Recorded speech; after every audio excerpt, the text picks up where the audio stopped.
Isn't the president giving Kim Jong-un exactly what he wants, which is respect and stature on the international stage? Not at all. I think that the president is getting exactly what he wants. He is getting the opportunity to have the North Koreans actually denuclearize. Look, you have to remember, nothing is changing from the United States position. We're going to continue the maximum pressure campaign. We're going to continue working with our allies and partners to do that. And we're going to continue to ask them to step up and do more. Nothing is changing from our side when it comes to this conversation. There's no guarantee this will be any more than a photo op. Kim Jong-un gets his equal footing, in his view, on the world stage with the leader of the free world, and the president gets nothing. Yeah, I definitely don't think that the president's getting nothing when we've already said, and frankly I've said it many times since walking in here in the last 10 minutes, that the president will not have the meeting without seeing concrete steps and concrete actions take place by North Korea. So the president would actually be getting something, and frankly, the world would be getting something. If we can get to a place where North Korea is denuclearizing, that is a massive step, and it's something that will make the entire globe much safer. And even President Moon has said that this is because of the leadership of President Trump. And one softball question, which is, and I apologize for that, which is, given the economic news and the North Korea news, what words would you use to describe the president's mood right now?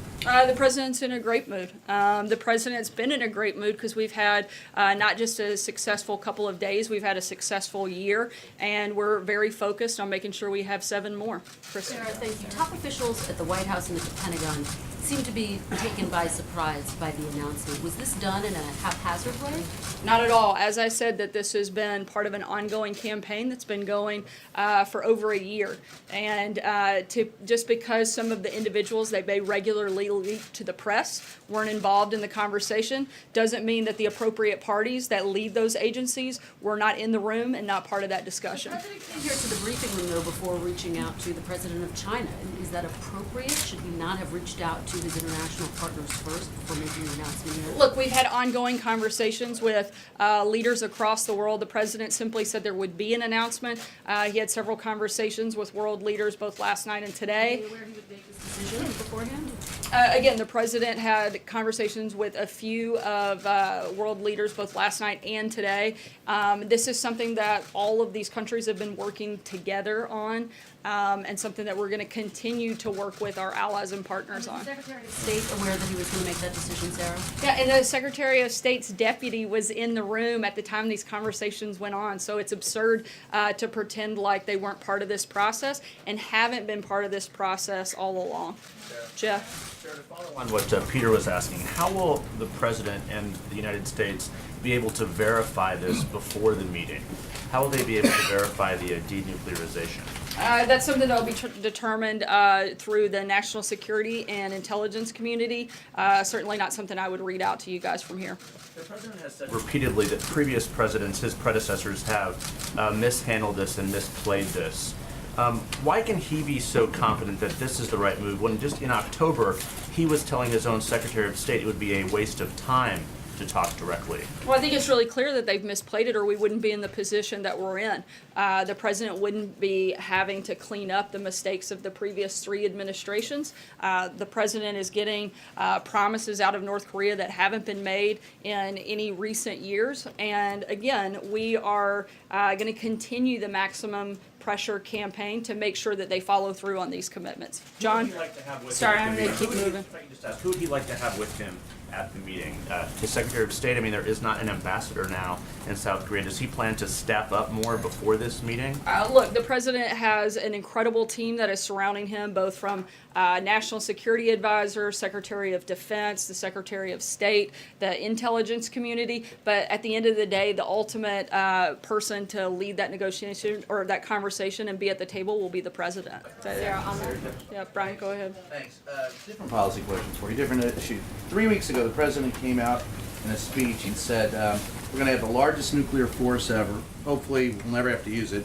We're going to be so far ahead of everyone else in nuclear like you've never seen before, far in excess of anyone else. And as far as disarmament, he said, we won't lead the way. We will go along with them. The day after that, OMB Director Mulvaney came in here and said that you all were going to spend close to, or proposing to spend close to $50 billion to upgrade and enhance the nuclear arsenal. Week after that, the president or the head of Russia came out and said he has a first strike weapon. Now, whether or not you believe that he has a first strike weapon, isn't it inherently dangerous for the owners of the two largest nuclear arsenals to engage in brinkmanship? And why are we abandoning our role as a peacemaker in disarmament? I don't think that's the point anyone's making. The president wants to make sure that we have the most robust and modern military. He's been in constant conversations with the Secretary of Defense and acting in large part on the recommendations of the Secretary. And I think everybody can certainly rest assured knowing that Secretary Mattis is making good decisions when it comes to how best to rebuild and modernize the military. This is global thermonuclear war we're talking about. You don't come back from that. Isn't it dangerous to talk about brinkmanship? I think it's dangerous to push something that is a narrative that is not at all what this administration is pushing. We're talking about the safety and security of this country. We're talking about making sure we have the strongest military in the world so that we can operate from a place of strength, and that's what we're doing. John. Thanks a lot, Sarah. The North Korean government has made promises before. They've reneged on those promises in 2 prior administrations. What's different now?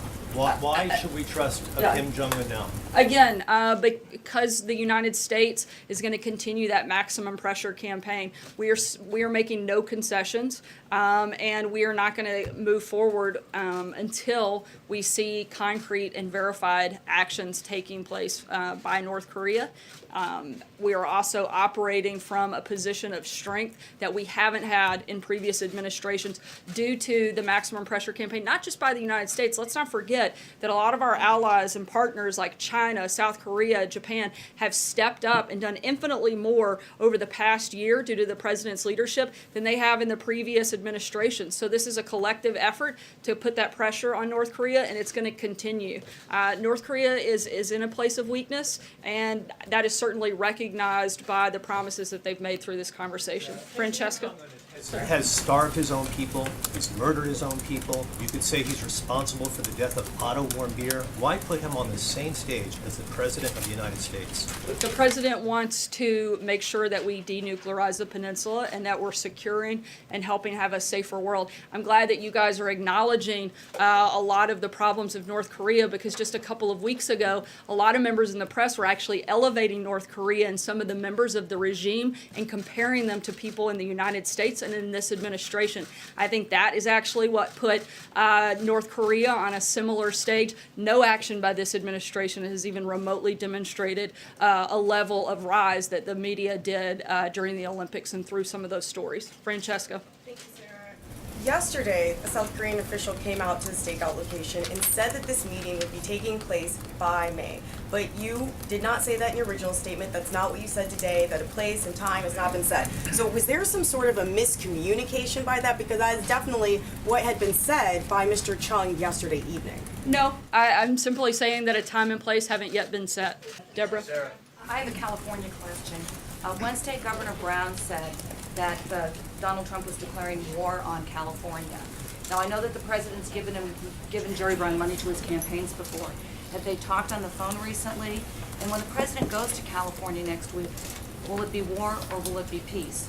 I'm sorry, I couldn't hear the last part. Will it, when the president goes to California, will it be war or will it be peace? What is Look, I think if anybody is stepping out of bounds here, it would be someone who's refusing to follow federal law, which is certainly not the president.